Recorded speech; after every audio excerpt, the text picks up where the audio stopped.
Hello everyone, আসসালামু আলাইকুম। আমি কিন্তু চলে গিয়েছিলাম লখনৌইতে। তোমাদের ভাইয়া কিন্তু আমাকে লখনৌইতে ঘুরতে নিয়ে গেছিলো। অনেক দিন পর কিন্তু আমরা একটু বাইরে গিয়েছিলাম খাওয়া দাওয়া করতে। লখনৌইতে এটা কিন্তু শ্যামলীর কাছাকাছি পড়েছে।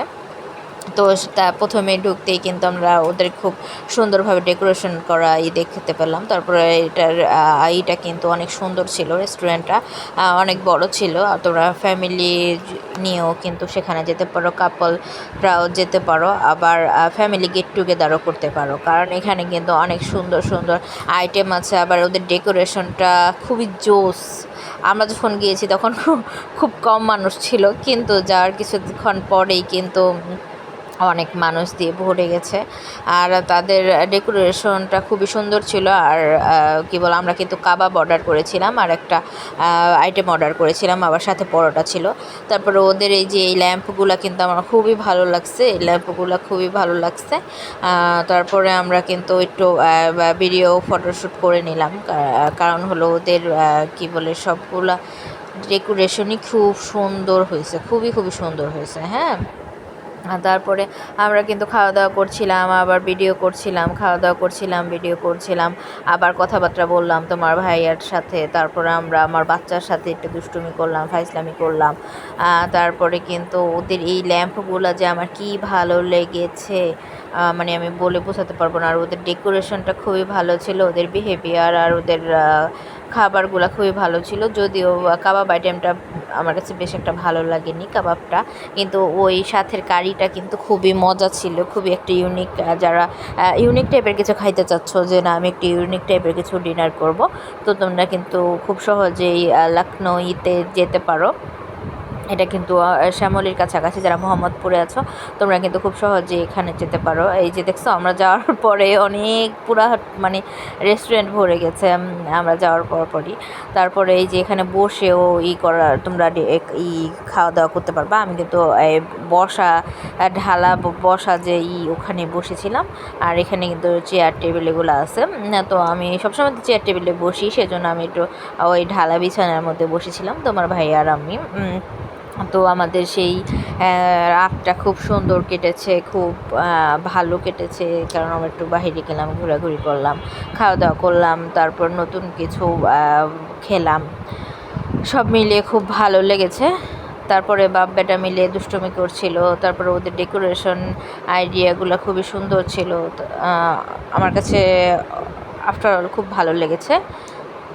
তারপরে আমরা অনেকক্ষণ খাওয়া দাওয়া করে আমরা কিন্তু ইসের জন্য, আমাদের একটা ডেজার্ট আইটেমের জন্য ওয়েট করছিলাম।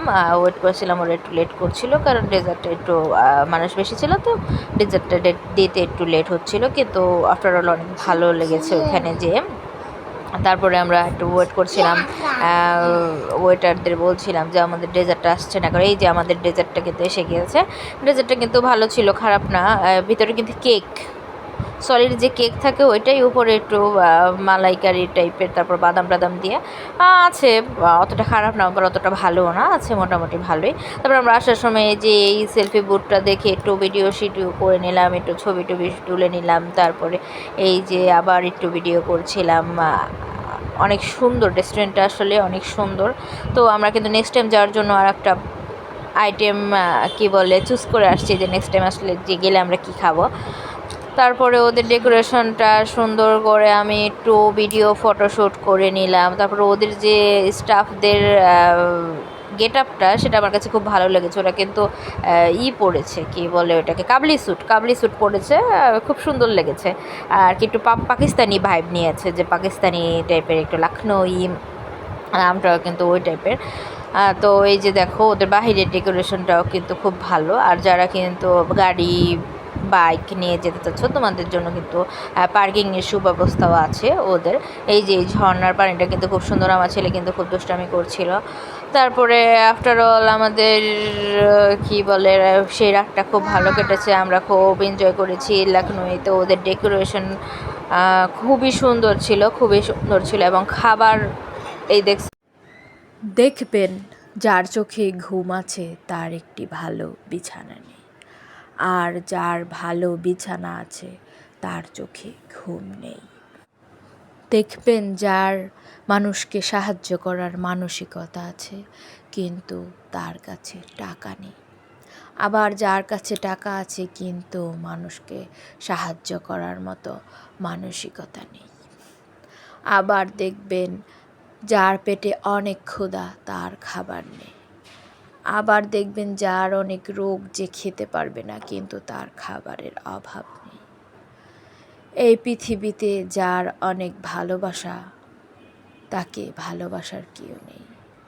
আবার এই পৃথিবীতে যার ভালোবাসা নেই তার পিছনেই সবাই ছুটছে ভালোবাসা দেওয়ার জন্য। এই পৃথিবীতে যার ঋণ আছে তার টাকা নেই, আবার যার টাকা আছে তার ঋণ নেই। এই বয়স তো 20 হয়ে গেল, বিয়ে করছো কবে? এই বিয়ে করেছো, বাচ্চা নিচ্ছ কবে? এই একটা বাচ্চা তো অনেক বড় হয়ে গেল, আর একটা বাচ্চা নিবা কবে? এই প্রশ্নটা থেকে আমরা বরাবরই খুবই বিরক্ত। দুইটা ব্যক্তির বিয়ে হচ্ছে না বা একজনের বিয়ে হচ্ছে না এটা কারো ব্যর্থতা নয়, হয়তো আল্লাহর হুকুম হয়নি বা আল্লাহ তাদের সঠিক সময়ই এখনো আনেনি, তাই হয়তো বিয়ে হচ্ছে না। হবে যখন আল্লাহ কপালে রাখবে। আবার বাচ্চার বিষয়টা, বিয়ে করলেই যে সাথে সাথেই বাচ্চা নিতে হবে এটারও কিন্তু কথা নেই। কারণ অনেকের আর্থিক সমস্যা থাকে, অনেকের শারীরিক, আবার অনেকের মানসিক। আবার অনেকে চায় যে একটু সংসারটা গুছিয়ে নেই, একটু নিজেদের মধ্যে কোয়ালিটি টাইম স্পেন্ড করে নেই, কারণ নিজেদের তো একটু গুছাতে হবে। আবার কেউ এক বাচ্চার পর আর এক বাচ্চার খরচ বহন করতে বা আরেকটু নিজেদের মধ্যে সময়ে স্মৃতি ধরে রাখতে ব্যস্ত, যে একটু সময় করে দেই। আবার অনেকে মনে করে যে স্কুলে দিব বাচ্চাকে, সঠিক সময়টা হচ্ছে বা হয়ে ওঠার আগেই কিন্তু মানুষ বলে ফেলে, কেন বাচ্চাকে স্কুল দিচ্ছ না? ক্ষতি করাটাও কিন্তু এক প্রকারের ঋণ, যে ঋণ কিন্তু একটা সময়ে পরে সুদ আসলে ঠিকই জীবনে ফিরে আসে। হ্যাঁ আপুরা ভাইয়ারা, ঋণ করছেন না তো? কারো ক্ষতি করে ঋণ করছেন না তো? কারো ক্ষতি করা কিন্তু এক প্রকারের ঋণ, যেটা সুদ আসলে কিন্তু ঠিকই জীবনে ফিরে আসে। মনটা কই আগের মতো আছে? নাই তো। আগে তো আইসক্রিম দেখলেই পাগলা হয়ে যেতাম, এখন তো আইসক্রিম হাজার দেখলেও খেতে ইচ্ছা করে না। আগে তো রাস্তাঘাটে মুড়ির ভর্তা দেখলে উফ কি জল্পনা কল্পনা, মুড়ির ভর্তা খাবো, ঝাল করে মাখায়, তারপরে ছোট ছোট ফুচকা, উফ কি মজা, সেই স্বাদ। কিন্তু কই, আগের মন মানসিকতা তো নেই। এখন রাস্তা দিয়ে অ্যাভেলেবেল দেখি, অ্যাভেলেবেল টাকা থাকে পকেটে, কিন্তু খেতে ইচ্ছা করে না। ওই যে আগের মনটা যে নেই। কে বলেছে পুরুষ মেজাজ কন্ট্রোল করতে পারে না?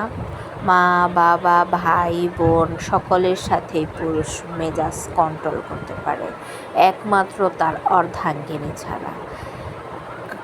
অর্ধাঙ্গিনীর সাথে সে হাত তুলতেও দ্বিধাবোধ করে না, যতটা দ্বিধাবোধ করে তার ফ্যামিলির সাথে।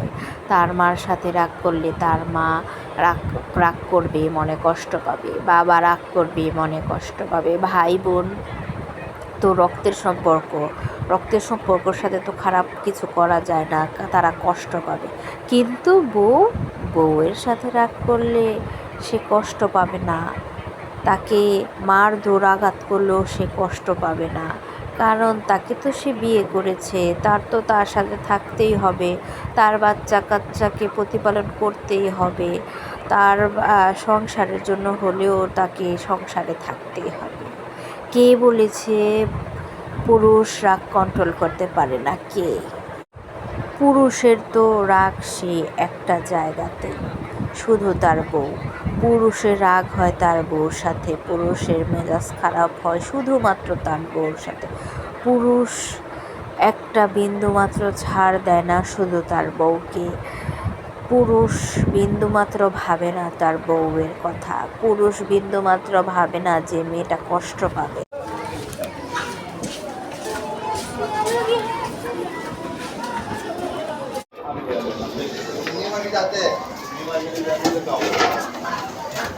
हम जाते हैं ना ला देते हैं